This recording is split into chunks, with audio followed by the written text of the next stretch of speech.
7 Secrets of the Richest Man of Babylon. Meet Arkad. He just became the richest man of Babylon.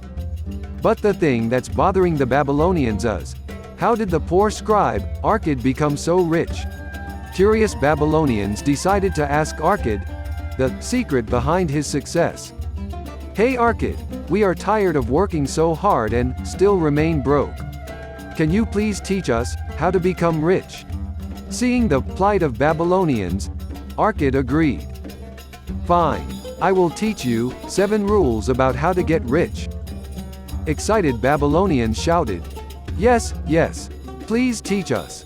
These rules are simple, but it's very difficult to implement them in your life. The Babylonians were very confused. They just asked, What are the rules? After all the discussion, Arkad stated the first rule. The first rule is, pay yourself first. But how do we pay ourselves first? The concept of paying yourself first can be understood by the way you save money. There are 2 ways of saving money. First one is saving what is left at the end of the month after managing all your expenses. And the second way is to save a certain amount of money from your paycheck at the start of the month, and then spend the remaining amount of money. To know more about paying yourself first, we need to dig deep into these 2 equations.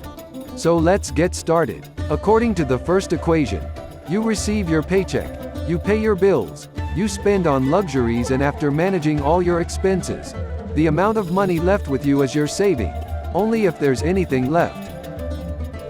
The second equation simply tells you to save a certain amount of money from your earnings before you spend a single penny. Even before you plan the budget for the month. For every 10 coins you earn, use only 9 and put the remaining coin in the savings and don't touch it.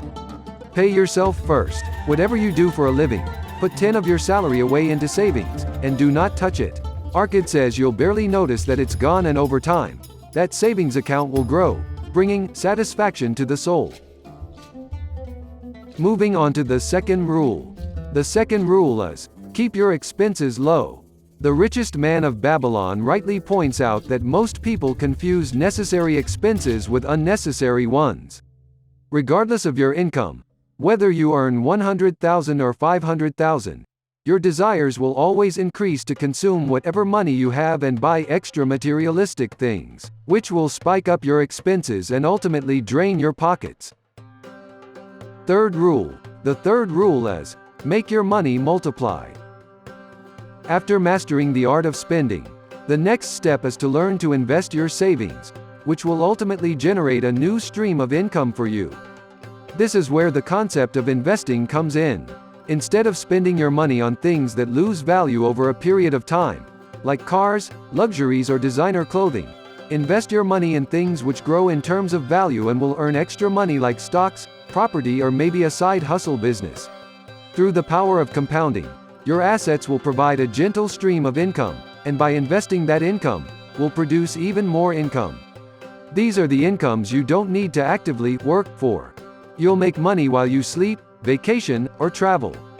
According to the fourth rule of Arkad, you should always protect your principal from loss and never invest your money in get-rich-quick schemes, or other investment vehicles with huge downside risk. Look for experienced money managers and investment vehicles. Let their wisdom protect your money from unsafe investments. Slow and steady investing will get you rich over the long term. Fifth rule. Be a homeowner. By purchasing a home, you're building equity in an asset rather than paying money to somebody else for rent. Also, homes generally appreciate in value over time. So not only are you building equity, your equity will likely increase in value while you own the house. Sixth rule. Ensure a future income. This rule tells us to be prepared for the future. You may be earning good money now, and even have decent savings. But if you suffer a tragedy and could no longer work, how would you survive? Or if you're the only breadwinner for your family and you died through some tragic circumstances, how would your family survive? These unpleasant possibilities and thoughts will force you to make a plan for the future as a part of responsible adulthood. You should do homework and be prepared in case of an emergency. Some of the different types of insurance you should at least consider would be health insurance, life insurance, disability insurance, homeowners insurance, long-term care insurance, Seventh rule.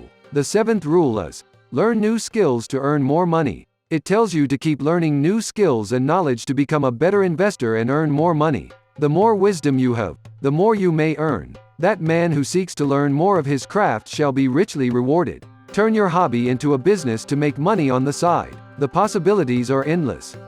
These 7 rules are simple, but not easy. It takes discipline to apply these 7 rules for wealth creation. But over a lifetime, they can make the difference between you having the freedom of your time or having to work for someone else as you get older.